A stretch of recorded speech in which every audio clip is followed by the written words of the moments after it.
नमस्कार। आज हम राजस्थान की लघु चित्र शैली के बारे में संक्षेप में चर्चा करेंगे।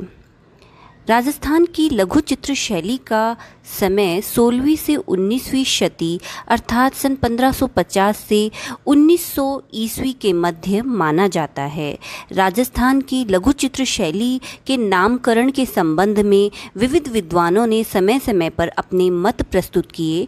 डॉक्टर आनंद कुमार स्वामी ने इसे राजपूत शैली कहा। ओसी गांगुली, हैवल और बेसिल ग्रे ने भी इसे राजपूत चित्रकला ही माना।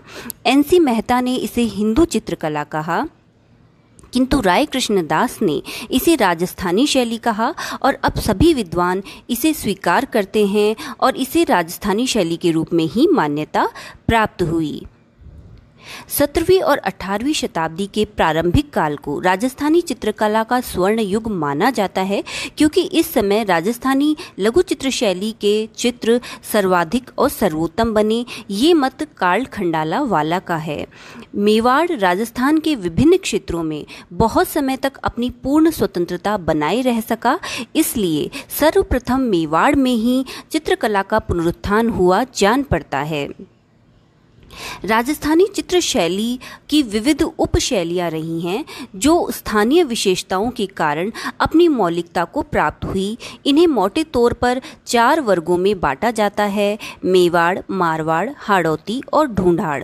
मेवाड़ के अंतर्गत उदयपुर, चित्तौड़गढ़, नाथद्वारा, देवगढ़, चावंड, डूंगरपुर, बांसवाड़ा, प्रतापगढ़, शाहपुरा, भीलवाड़ा में चित्रकला का विकास हुआ। यहाँ सिसोदिया राजवंश का शासन था। मारवाड़ में जोधपुर, नागौर, पाली, मेड़ता, कुचामन, बीकानेर, किशनगढ़, जैसलमेर, घाणेराव और अजमेर में लघु चित्रकला शैली का विकास हुआ। यहाँ राठौड़ राजवंश का शासन था। हाड़ौती में कोटा, बूंदी और झालावाड़ लघु चित्र शैली के केंद्र रहे। यहाँ हाड़ा राजवंश का शासन था। ढूंढाड़ में आमेर, जयपुर, अलवर, उनियारा, शेखावाटी और करौली लघु चित्रकला के प्रमुख केंद्र रहे। यहाँ कछवाहा राजवंश का शासन था।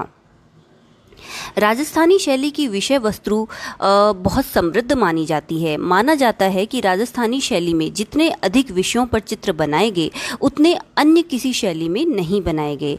राजस्थानी शैली की सर्व प्रमुख विषय वस्तु पौराणिक एवं कृष्ण लीलाओं से संबंधित रही है।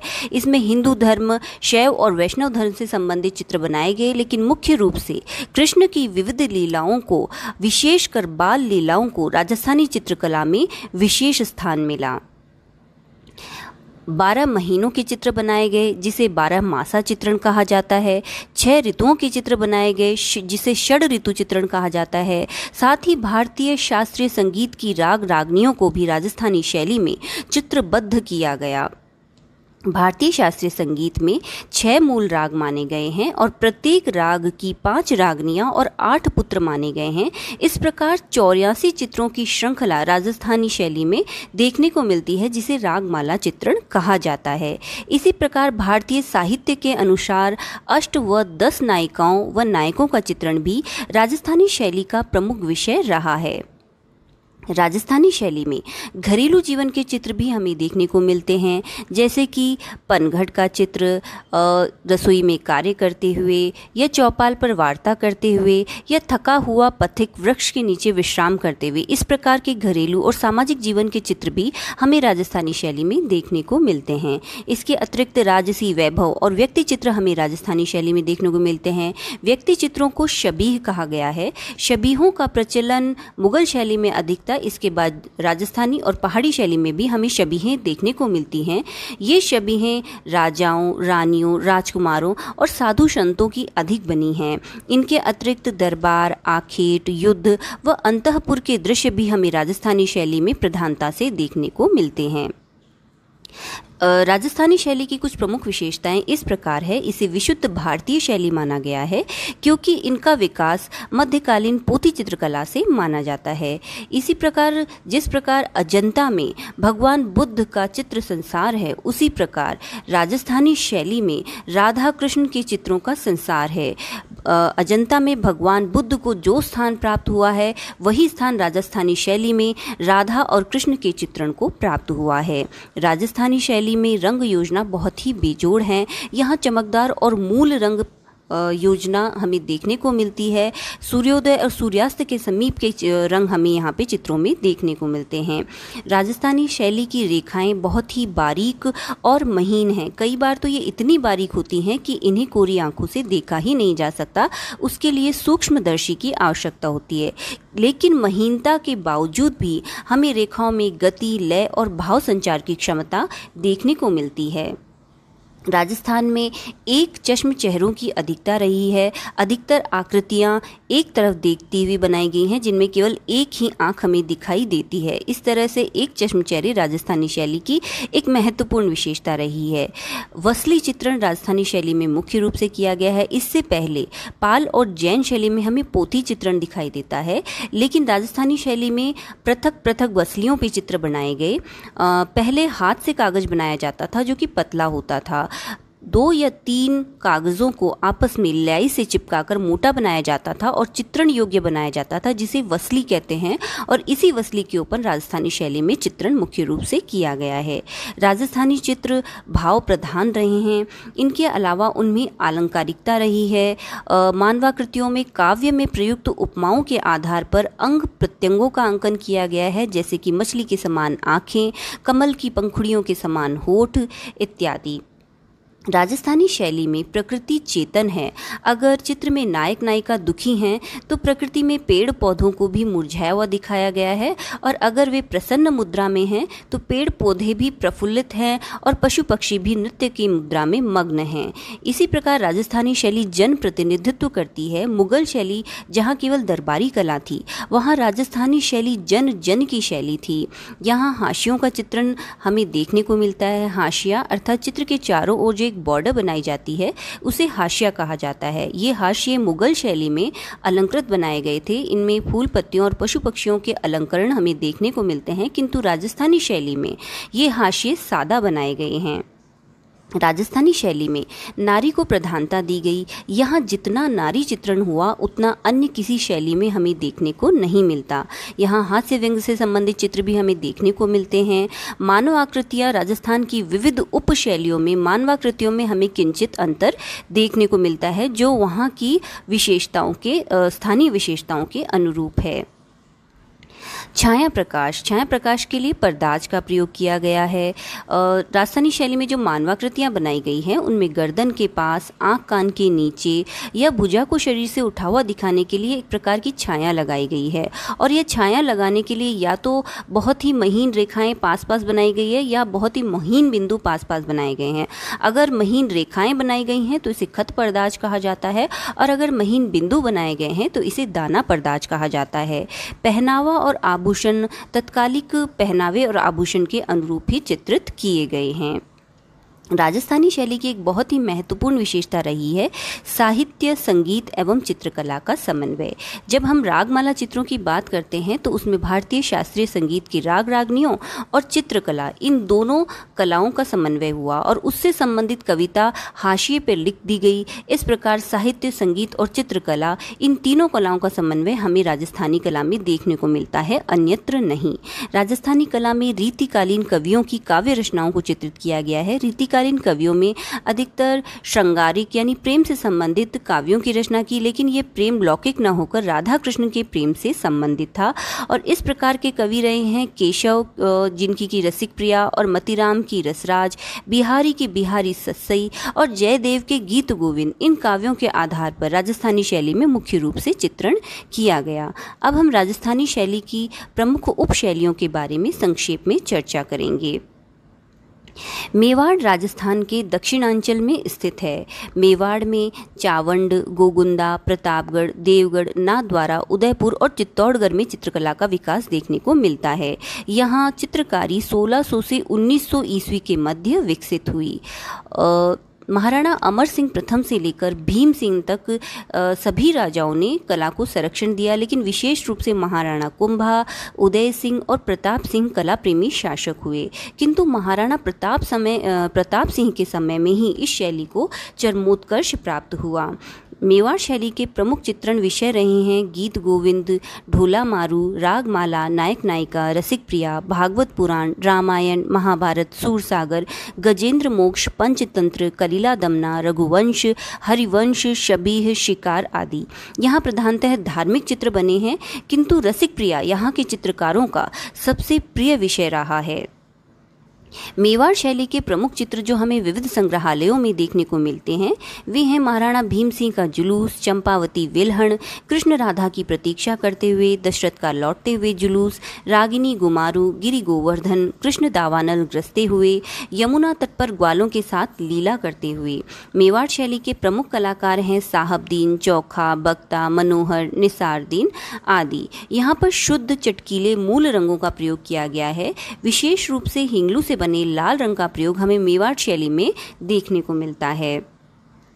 मेवाड़ शैली में क्योंकि चित्रकला का विकास सर्वप्रथम होना पाया जाता है, इसलिए मध्यकालीन पोथी चित्रण यानी अभ्रंश शैली की कुछ विशेषताएं हमें मेवाड़ शैली में भी देखने को मिलती है, जैसे कि स्पष्ट सरल संयोजन, लोक कला की रेखाएं, पुरुष का गठीला बदन, मूंछों वाले भरे हुए चेहरे, नेत्र बड़े बनाए गए हैं, खुले होठ बने हैं, छोटी गर्दन, मेवाड़ी पगड़ी तथा स्त्रियों में मछली के आकार की आंखें बनी हैं, सीधी लंबी नाक बने हैं, छोटा कद दिखाया गया है, दोहरी चिबुक यानी ठोड़ी के नीचे भी हल्का सा उभार दिखाया गया है और गाल पर प्रायः कोई तिल बनाया गया है।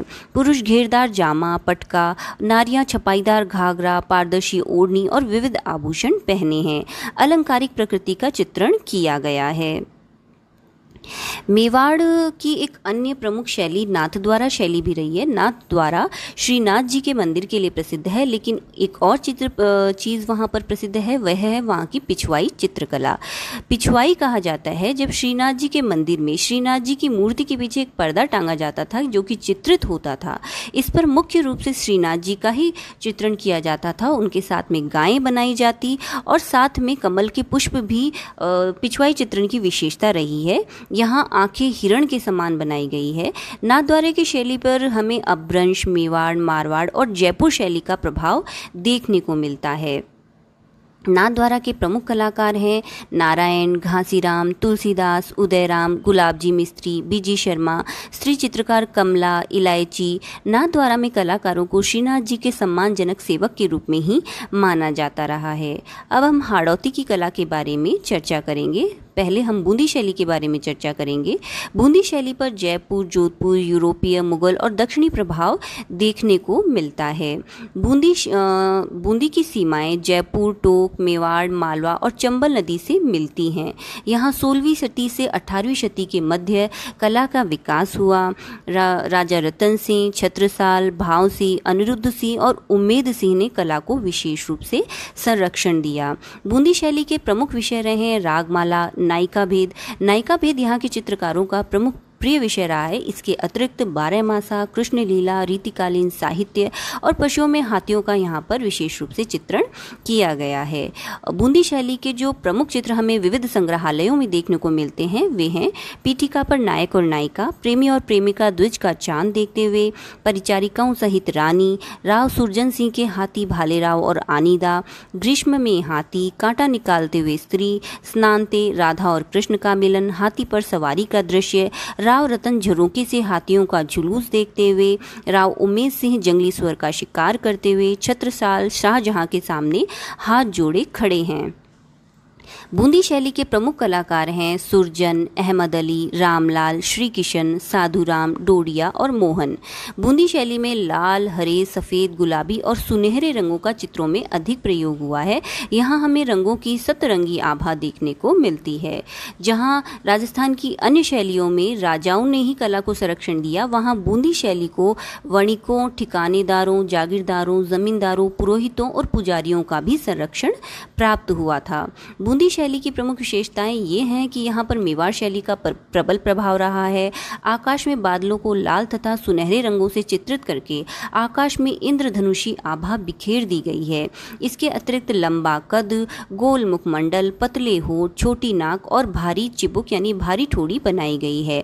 पुरुष लंबा जामा, झुकी हुई पगड़ी, दाढ़ी मुछयुक्त तथा नारी काला लहंगा, लाल चुनरी व सफ़ेद कंचुकी में चित्रित की गई है। रेखाएं गतिपूर्ण हैं और सघन वनस्पति बनाई गई है।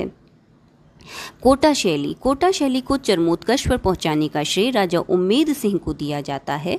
राजा उम्मेद सिंह को घुड़सवारी और आखेट का इतना शौक था कि उनके समय के चित्रकारों ने शिकार के चित्रों की भरमार लगा दी। बूंदी से 32 किलोमीटर दूर है कोटा।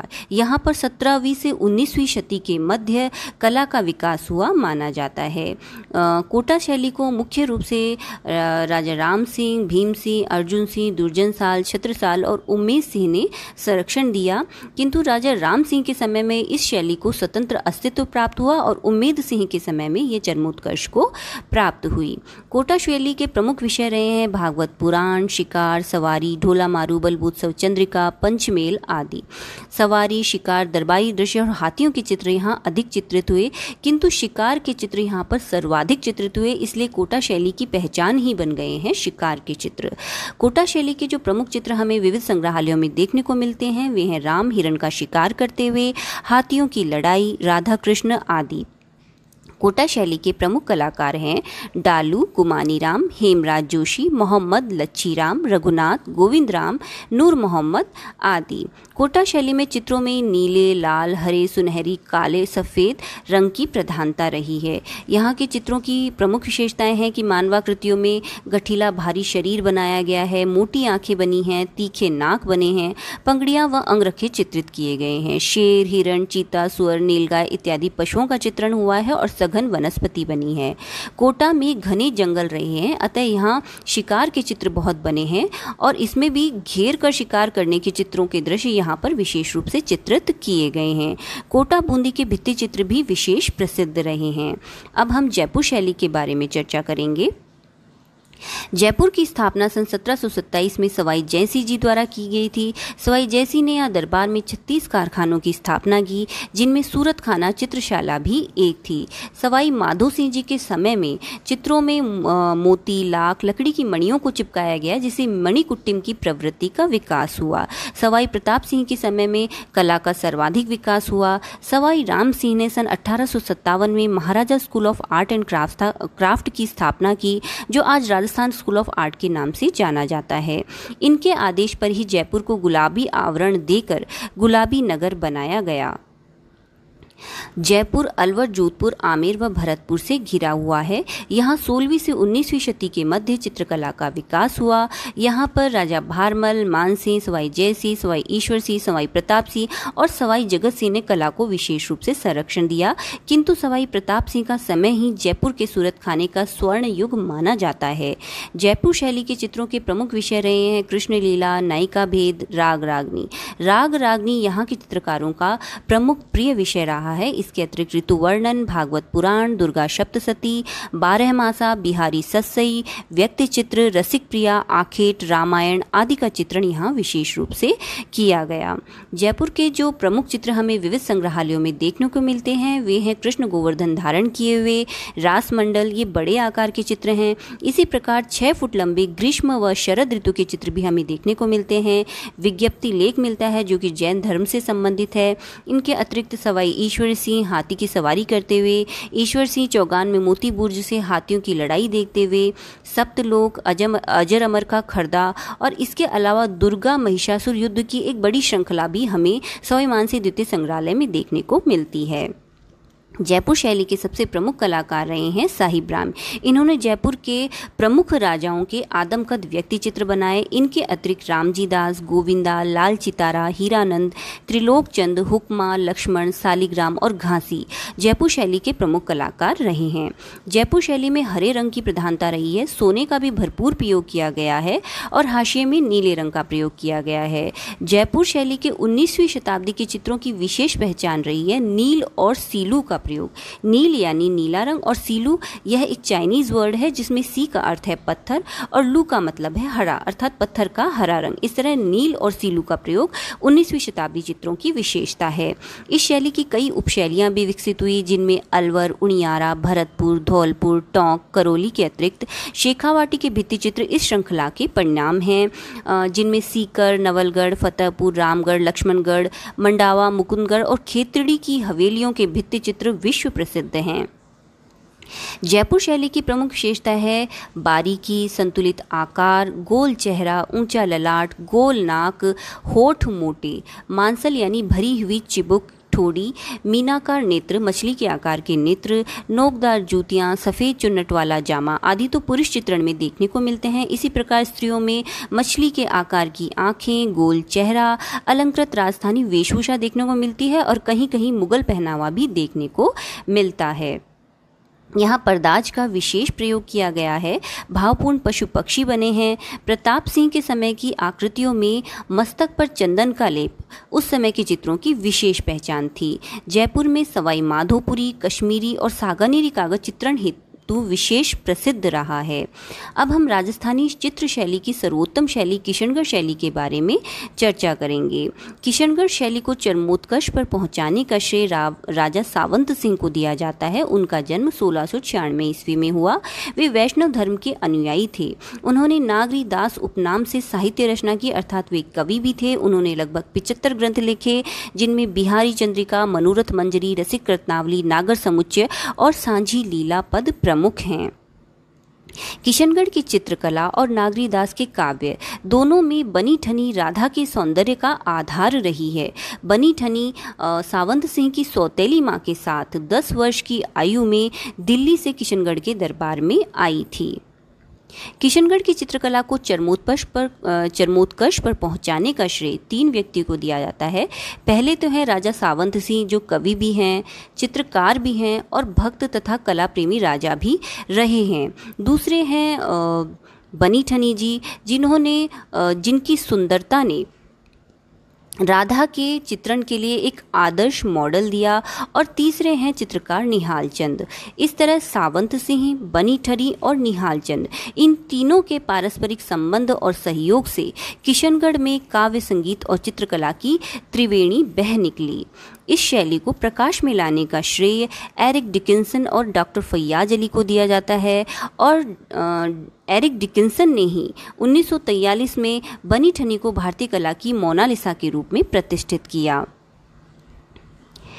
किशनगढ़ राजस्थान के मध्य में स्थित है। जयपुर, जोधपुर, अजमेर और शाहपुरा से यह घिरा है। यहाँ चित्रकारी का समय 17वीं शती से 19वीं शती के मध्य माना जाता है।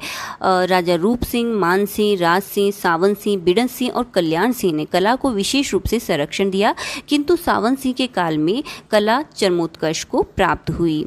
किशनगढ़ शैली के प्रमुख विषय रहे हैं भागवत पुराण, गीत गोविंद, नागरी दास के पद, बिहारी चंद्रिका, आखेट, कृष्ण लीला यहाँ के चित्रों के प्रमुख विषय रहे। इसके अलावा बिहारी सस्सई, नायिका भेद, अंतपुर, दीपावली, चांदनी रात में नौका विहार, रानियों की केली क्रीड़ा, दरबारी वैभव विलास आदि पर यहाँ पर चित्रण किया गया। किंतु किशनगढ़ शैली में हमें 12 मासा और रागमाला चित्रण देखने को नहीं मिलता है। किशनगढ़ शैली के जो प्रमुख चित्र हमें विविध संग्रहालयों में देखने को मिलते हैं वे हैं युवराज मान सिंह घोड़े पर सवार बर्छे से काले हिरण का शिकार करते हुए, राज सिंह जंगली भैंसे का आखेट करते हुए, चांदनी रात में गवैये, कल्याण राय की पूजा, चांदनी रात में तालाब, कुंड की पीठिका, लाल बजरा, प्रेम की क्रीड़ा, दीपावली और दीप, सांझी लीला, कृष्ण राधा का दुपट्टा पकड़े हुए, कृष्ण गोपियों के साथ नृत्य करते हुए, रुक्मणी मंगल, कवि युवराज और बनी ठनी आदि। किशनगढ़ शैली के प्रमुख चित्रकार रहे हैं निहाल चंद। निहाल चंद सावंत सिंह के साथ ही सावंत सिंह के पुत्र सरदार सिंह के दरबार में भी निहाल चंद को विशेष सम्मान प्राप्त था। निहाल चंद ने मुगल दरबार में चित्रकला का विधिवत अभ्यास किया था। उन्होंने भागवत पुराण का चित्रण किया। निहाल चंद के वंश में सीताराम और बदन सिंह भी चित्रकार रहे हैं। इनके अतिरिक्त अमरचंद, उनका पुत्र मेघराज, भवानी दास, कल्याण दास, नानक राम, सूरजमल, अमरू, रामनाथ जोशी, सवाई राम, लाडली दास, धन्ना, भंवर लाल, छोटू, तुलसीदास आदि भी प्रमुख चित्रकार रहे हैं। किशनगढ़ शैली के चित्रों की एक प्रमुख पहचान रही है कि यहाँ पर सफ़ेद और गुलाबी रंग का प्रयोग अधिक देखने को मिलता है। इसके अतिरिक्त किशनगढ़ शैली की प्रमुख विशेषताएं हैं यहाँ की पुरुष लंबे छरेहरे यानी पतले बने हैं, ऊंचे ललाट बने हैं, लंबी नाक बनी है और हल्की मुस्कान से युक्त पतले होठ जो हिंगुली रंग के हैं बने हैं। यहाँ खंजन पक्षी के समान आंखें बनी हैं, नुकीली ठोड़ी बनी है, पतली कोमल उंगलियां, पारदर्शक जामे, सफ़ेद या मूंगियां, ऊंची पगड़ियां तथा नारी लाज से झुकी चरहरी यानी पतली, शोरसी यानी 16 वर्ष की उम्र की और खंजन पक्षी के समान नैन, कपोलों पर यानी गालों पर बालों की लटें और हिंगुली रंग के पतले होठ बने हैं, धनुषाकार भौहें बनी हैं, पारदर्शी चुनरी चित्रित की गई है। यहाँ नायक नायिका के लंबे बाल बने हैं और घुंघराले हैं जो कि कमर तक पहुँचते हैं। सबसे अधिक महत्वपूर्ण, इस शैली में नायिका को एक बेसरी नाम का आभूषण पहनाया गया है जो कि एक नाक का आभूषण होता था और स्त्रियों को साड़ी पहने हुए भी यहाँ पर बनाया गया है। ये चित्र प्रबल भावाभिव्यक्ति को व्यक्त करते हैं। यहाँ सफ़ेद वास्तु का प्रयोग विशेष रूप से किया गया है। लाल रंग की छोटी छोटी नौकाओं का अंकन इस शैली की प्रमुख विशेषता रही है। ये चित्र बड़े आकार के बने हैं, लगभग 15.25 बाई 19 इंच के चित्र, जो राजस्थान में बहुत कम जगह पर इतने बड़े चित्र हमें देखने को मिलते हैं। अब हम राजस्थानी शैली की उप शैली जोधपुर शैली के बारे में चर्चा करेंगे।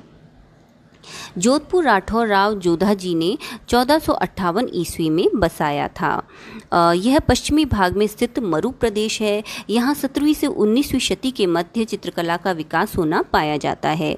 राजा गज सिंह, जसवंत सिंह, अभय सिंह, बखत सिंह, मान सिंह और तखत सिंह ने कला को विशेष संरक्षण प्रदान किया। जोधपुर शैली के चित्रों के प्रमुख विषय रहे हैं ढोला मारू, राधा कृष्ण के चित्र, शिव पुराण, नायिका भेद, रागमाला, नाथ पंथ, सामाजिक जीवन, पाबूजी, हड़बूजी, मूमल दे, निहाल दे, पृथ्वीराज रासो, 12 मासा, दरबारी दृश्य, शबीहें, श्रृंगार रस पर आधारित चित्र आदि। यहाँ ऊँटों की सवारी के चित्र विशेष बने हैं। जहाँ राजस्थान की अन्य उप शैलियों में राधा कृष्ण का चित्रण अधिक हुआ है, यहाँ राधा कृष्ण का चित्रण कम है व उसके स्थान पर लोक आख्यानों यानी लोक कथाओं का चित्रण अधिक हुआ है, जैसे कि ढोला मारू, पाबूजी, हड़बूजी, मूमल दे, निहाल दे, पृथ्वीराज रासो आदि। इस शैली के प्रमुख चित्र जो हमें विविध संग्रहालयों में देखने को मिलते हैं वे हैं दशहरा दरबार, स्त्री हुक्का पीते हुए, डाल पकड़कर झूलती हुई स्त्री, कबूतर उड़ाती स्त्री आदि। जोधपुर शैली के प्रमुख कलाकार हैं वीर जी, नारायण दास, अमरदास भाटी, छज्जू भाटी, किशन दास, दाना भाटी, शंकर दास, बुमन भाटी, शिवदास भाटी, देवदास, जीतमल, कालूराम। इनके अतिरिक्त डालचंद, फैजली और उदयराम भी प्रमुख चित्रकार रहे हैं। जोधपुर शैली में हमें एक विशेष रंग यानी गऊ गोली रंग देखने को मिलता है। यह हल्के पीले रंग का होता था और कहा जाता है कि इसे गौमूत्र से तैयार किया जाता था। यहाँ पर स्वर्ण का भी भरपूर प्रयोग हुआ है और लाल हाशिए बने हैं जिन पर पीले रंग से सीमा रेखांकन हुआ है।